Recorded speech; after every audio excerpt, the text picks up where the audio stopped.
समोर नर्मदा मैया आहे, या बाजूला महेश्वर आहे म्हणजे समोरच्या बाजूला. आणि मी आत्ता उभी जी आहे तिथे मांडव्य ऋषींचा आश्रम आहे. हे अन्नक्षेत्र आहे. हे प्राचीन मांडव्य ऋषी गुफा आश्रम आणि राघव दासजी महाराज आणि ते हे सगळं जे बांधून दिले ते दांडेकर आहेत. हे मुंबई आणि पुण्याची लोक आहेत. वर खोल्या आहेत आणि तिथे मी काही अनुष्ठान करण्यासाठी येऊन थांबलेली आहे. माझी 2 वेळा नर्मदा परिक्रमा झालेली आहे. अतिशय सुंदर, म्हणजे प्राचीन तर आहेच आहे हा सगळा परिसर, परंतु ते समोरच्या बाजूला आहे ना, म्हणजे हा झेंडा दिसतो त्याच्या पलीकडे, तर तिकडे नर्मदा परिक्रमावासियांसाठी मोठे हॉल बांधणं चालू आहेत. आत्ता आहे ते थोडं कमी पडतात, तर ते सरकारने बांधून दिलेले आहेत. ते बांधणं होतील 1-2-3 महिन्यामध्ये. तर मी आत्ता तुम्हाला हे जिथे मांडव्य ऋषींनी तपश्चर्या केली ते स्थान तुम्हाला दाखवणार आहे. आणि सगळ्यात महत्त्वाचं म्हणजे अहिल्यादेवी होळकर ज्या होत्या, तर समोरच्या बाजूला महेश्वर आहे, तर तिथून पूजा करण्यासाठी नावेनी रोज इथे यायच्या, म्हणजे रोज इथे त्या पूजा करायच्या. तर आता हे जे ना, इथून आपल्याला आत जावं लागेल.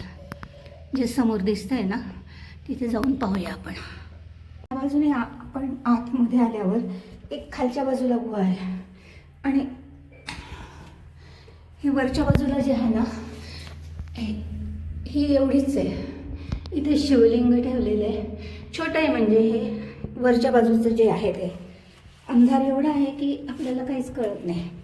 त्याच्यासाठी मग अंधारात दिसत नाही. तर इथे एक देवडी आहे, त्या देवडी आपण पाहू शकतो.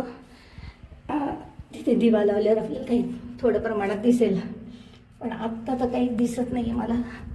आता मध्ये जाऊया.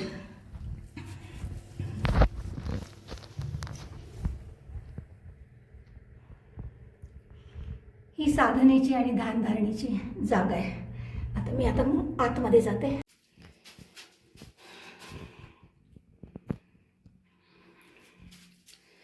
इथे आता एक बल्ब लावलेला आहे, त्याच्यामुळे इथे हे पूर्ण असं छत आहे, म्हणजे पूर्ण दगडाचं छत आहे.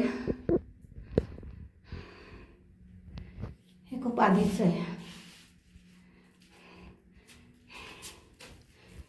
तयार केलेलं आहे हे सगळं. ते मांडव्य ऋषी यांची तपस्थली होती आणि इथून जर जायचं असेल तर तुम्हाला थोडंसं अवघड असतं, म्हणजे वाकून जावं लागतं. ही मांडव्य ऋषींची गुफा, इथून आपण आत्ता जाऊन पाहिलं. त्याच्या समोरच्या बाजूला धुनी आहे. इकडे जे आहे ते महाराजांना बसण्यासाठी आहे. आत्ता तिथे कोणी नाही राहत. महाराज जे आहेत ते वर असतात, वरच्या बाजूला. तर असा मांडव्य ऋषींचा आश्रम नर्मदाच्या किनाऱ्यावर असलेला, महेश्वरच्या विरुद्ध बाजूला. तर इथे खूप जण येतात साधना करायला आणि अतिशय सुंदर आणि रम्य असा हा आश्रम आहे. जिन पाहन्ते परमेश्वर काळे, एक संत गाया करते थे।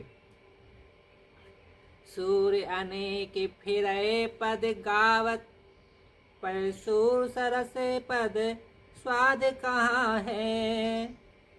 बहुताल मंजीर बजाती फिरे, मीरा जैसी याद कहाँ है।